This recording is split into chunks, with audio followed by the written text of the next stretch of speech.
ನಮಸ್ತೆ ವೀಕ್ಷಕರೇ, good morning. ಇವಾಗ ನಾನು ಬದ್ನಿಕಾಯಿ ಭರ್ತಾ ಮಾಡ್ತೀನಿ. ಒಲೆ ಮೇಲೆ ಸುಟ್ಟು ಮಾಡ್ತಾರೋ, ನಾನು ಇದನ್ನು ಎಣ್ಣೆ ಒಲೆ ಹುರಿದು ಬದ್ನಿಕಾಯಿ ಭರ್ತಾನ ಮಾಡ್ತೀನಿ. ಈ ಥರ ಇದನ್ನೇನು ಮಾಡ್ತೀನಿ, ಇವಾಗ ಹುರ್ಕೋತೀನಿ. ಈ ಥರ ಹುರ್ಕೋಬೇಕು.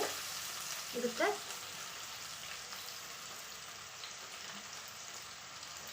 ಉಪ್ಪು ಹಾಕಬೇಕು. ಅದಕ್ಕೆ ತಕ್ಕಷ್ಟು ಉಪ್ಪನ್ನು ಹಾಕಿ ನೋಡಿ ಇಟ್ಬಿಟ್ರೆ ಈ ಥರ ಇದನ್ನು ನಾವು ಏನು ಮಾಡಬೇಕು, ಹುರ್ಕೋಬೇಕು. ಇದಕ್ಕೆ ಒಂದೆರಡು ನಿಮಿಷ ಬಾಯಿ ಮುಚ್ಚಿದ್ರು ಒಳಗಡೆ ತಾನ ಬೇಯ್ತೈತೆ ಅದು.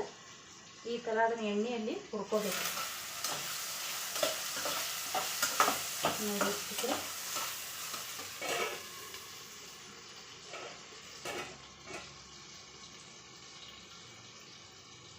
ಒಂದೆರಡು ಥರ ನಿಮಿಷ ಇದು ನೋಡಿ ಈ ಥರ ಏನಾಯಿತು, ಇವಾಗ ಬೆಂದಿತ್ತು. ಇವಾಗ ನಾನು ಏನು ಮಾಡ್ತೀನಿ, ಒಂದೆಳೆ ಕರಿಬೇವನ್ನು ಸಣ್ಣಗೆ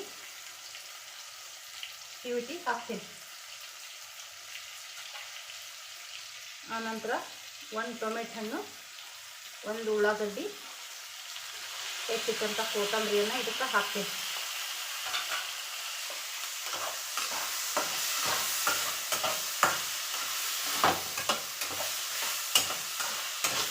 ಈ ಥರ ಇದನ್ನೇನು ಮಾಡಬೇಕು, ಇದನ್ನು ಸ್ವಲ್ಪ ಭಾಳ ಉಳ್ಳಾಗಡ್ಡಿ ಅದು ಏನು ಬೇಯಬಾರ್ದು. ಇದಕ್ಕೆ ಸ್ವಲ್ಪ ಹಸಿ ಇರಬೇಕು ಉಳ್ಳಾಗಡ್ಡಿ, ಆ ಥರ ಸ್ವಲ್ಪ ಬೇಯಬೇಕು. ಆವಾಗ ನಾನು ಏನು ಮಾಡ್ತೀನಿ, ಇದಕ್ಕೆ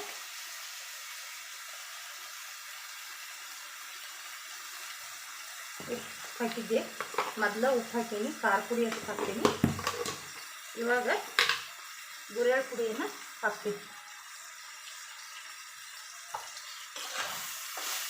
ಈ ಥರ ಏನು ಮಾಡಬೇಕು, ಇದನ್ನು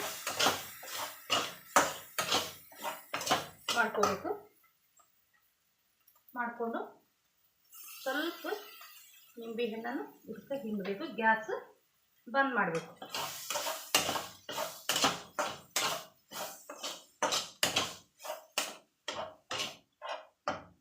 ಬಂದ್ ಮಾಡಿ ಬಾಯಿನ ಮುಚ್ಚಬೇಕು. ಇದು ತಿನ್ನಕ್ಕೆ ಭಾಳ ರುಚಿ ಆಕೈತಿ ಬದ್ನಿಕಾಯಿ ಭರ್ತಾ. ಇವಾಗ ಏನಾಯಿತು, ಇದು ರೆಡಿ ಆಯಿತು ನೋಡಿ ವೀಕ್ಷಕರೇ.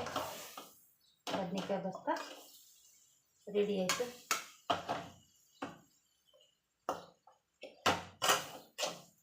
ಈ ಥರ ಬದ್ನಿಕಾಯಿ ಭರ್ತಾ ಏನಾಗ್ತೈತಿ, ರೆಡಿ ಆಗ್ತೈತಿ ವೀಕ್ಷಕರೇ. ಇದು ಒಂಥರ ರುಚಿ ಅನ್ನಿಸ್ತೈತಿ. ಸುಟ್ಟು ಮಾಡಿದ್ರೂ ರುಚಿ ಅನ್ನಿಸ್ತೈತಿ. ಇದು ನಾನು ಈ ಥರನ ಮಾಡ್ಕೋತೀನಿ. ಇದು ರುಚಿ ಆಗ್ತೈತಿ. ಸಬ್ಸ್ಕ್ರೈಬ್ ಮಾಡಿ ವೀಕ್ಷಕರೇ.